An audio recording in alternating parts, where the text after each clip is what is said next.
السلام علیکم ورحمۃ اللہ وبرکاتہ۔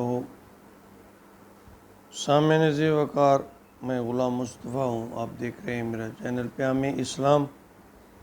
اللہ اور اللہ کے رسول کا پیغام آپ تک پہنچانے کی کوشش کرتا ہوں۔ آج کا ہمارا سبق سورہ ہود آیت نمبر 7 اور 8 پر مشتمل ہے۔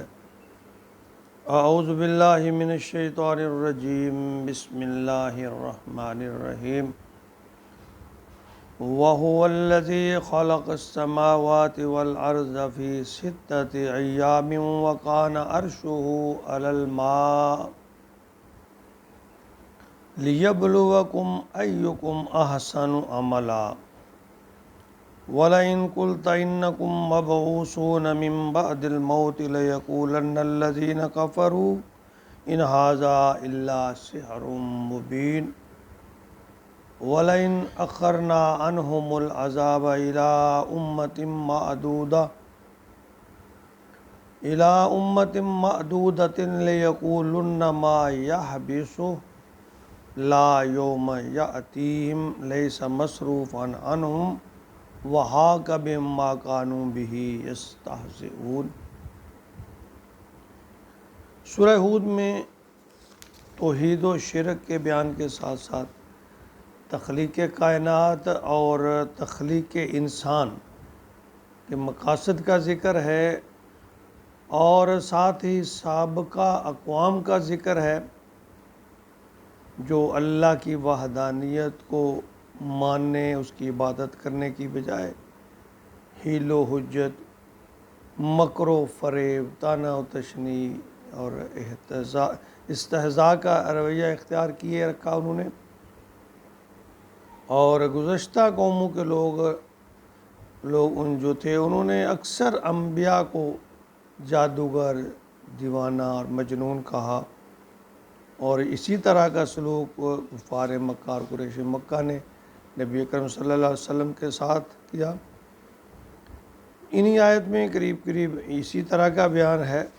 فرمایا وَهُوَ الَّذِي خَلَقَ السَّمَاوَاتِ وَالْأَرْضَ، وہی ہے، وہی ذات ہے، وہی مالک ہے، وہی اللہ ہے جس نے پیدا کیا خلق السماوات والارض، زمین و آسمان کو، زمین و آسمان کی تخلیق کی، فی ستۃ ایام، 6 دنوں میں، وقان عرشہ علی الماء، اور اس کا تخت پانی پہ تھا۔ یہاں زمین و آسمان کو 6 دنوں سے مراد جو لی جاتی ہے، عربی میں یوم جو ہے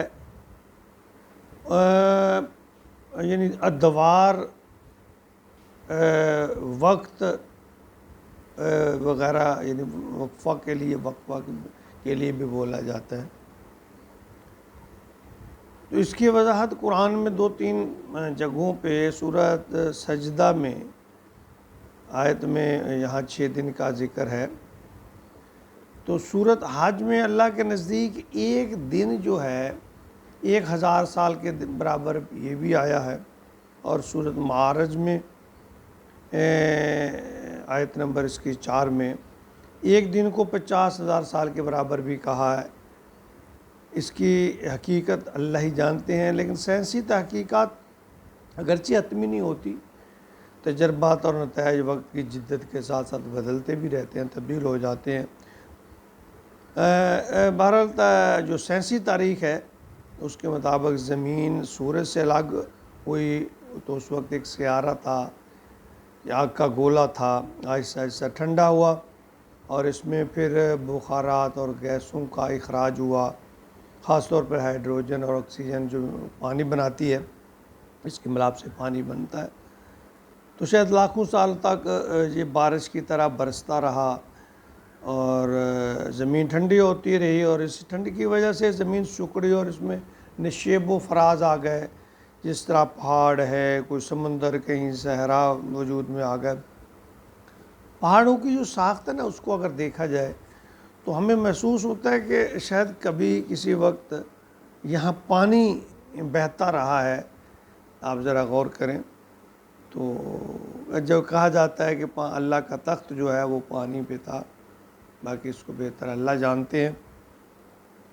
اللہ فرماتے ہیں لیبلوکم ایکم احسن عملا، یہ میں نے اس لیے بنایا، اس لیے پیدا کیا تاکہ تمہیں آزمائے۔ ایکم احسن عملا، میں دیکھوں کون احسن عمل، اچھے عمل کون کرتا ہے تم میں سے۔ وَلَئِن قُلْتَ إِنَّكُمْ مَبْعُوثُونَ، اور اگر آپ کہیں کہ تمہیں اٹھایا جائے گا، مبعوثون من بعد الموت، مرنے کے بعد، لَيَقُولُنَّ الَّذِينَ كَفَرُوا، تو یہ جو کافر لوگ ہیں، انکار کرنے والے ہیں، وہ کہیں گے ان ھذا الا سحر مبین، یہ تو کھلا جادو ہے، یعنی وہ تمہاری بات پہ یقین نہیں کریں۔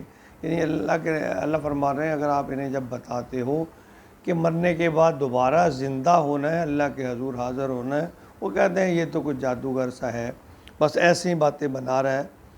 وَلَئِنْ أَخَّرْنَا عَنْهُمُ الْعَذَابَ، اللہ فرماتے ہیں اور اگر ہم ان پر عذاب کو روکا ہوا ہے، ہم نے اس کو مؤخر کیا ہوا ہے، إِلَىٰ أُمَّةٍ مَّعْدُودَةٍ، ایک خاص مدت کے لیے، لَيَقُولُنَّ مَا يَحْبِسُهُ، کہ کہتے ہیں کہ کس چیز نے روک رکھا ہے اسے، یعنی اللہ کو چیلنج کرتے ہیں۔ اللہ دیکھیے، اللہ کا ایک قانون ہے کہ وہ کسی پر فوری طور پر عذاب جو ہے اعمال کے سبب فوری طور پر نہیں دیتے، مہلت دیتے ہیں کہ شاید انسان ٹھیک ہو جائے، اپنے آپ کو تبدیل کر لے، توبہ استغفار کر لے، راہ راست کی طرف آ جائے۔ الا یوم یاتیم لیس مصروفا، آگاہ ہو جاؤ، اللہ تعالیٰ فرماتے ہیں آگاہ ہو جاؤ، یعنی اللہ یہ خبردار ہونے کے لیے، جس دن یہ ان پر آ جائے گا۔ یعنی پچھلے جب اللہ فرمایا کہ وہ کہتے ہیں کہ اللہ کون ہے اس کو روکے، تو جو عذاب کا ہمیں ڈرا رہا ہے تو پھر اس کو روکا ہوا کس نے ہے؟ اللہ فرماتے ہیں الا یوم یاتیم لیس مصروفا عنہ، آگاہ ہو جاؤ جس دن ان پر یہ آ جائے گا، جس دن ان پر یہ آ گیا ان کی طرف پھیرا نہیں جائے گا۔ وَحَاقَ بِهِم مَّا كَانُوا بِهِ يَسْتَهْزِئُونَ، ان کو گھیرے میں لے لے گا، یہ وہی چیز ہے، اللہ فرماتے ہیں مَا كَانُوا بِهِ يَسْتَهْزِئُونَ، جس کا مذاق اڑایا کرتے تھے۔ اللہ فرماتے ہیں ایک تصوراتی بیان ہے اس میں، اللہ فرماتے ہیں کہ اب یہ کہہ رہے ہیں کہ کس نے روکا ہوا عذاب کو، اللہ فرماتے ہیں جب یہ آ گیا وہ گھیر لے گا انہیں، تو پھر ان کو یاد آئے گا اپنا مذاق کرنا، تانا تشنی اس کا نشانہ بنانا، پھر ان کو ہوش آئے گا۔ تو اسی لیے اس سے پہلے جو اللہ تعالیٰ نے لیبلوکم ایکم احسن عملا، اللہ فرماتے ہیں میں دیکھنا چاہتا ہوں کہ کون ہے جو احسن اور اچھے عمل کرتا ہے۔ اللہ تعالیٰ میں اچھے اور احسن عمل کرنے کی توفیق عطا فرمائے۔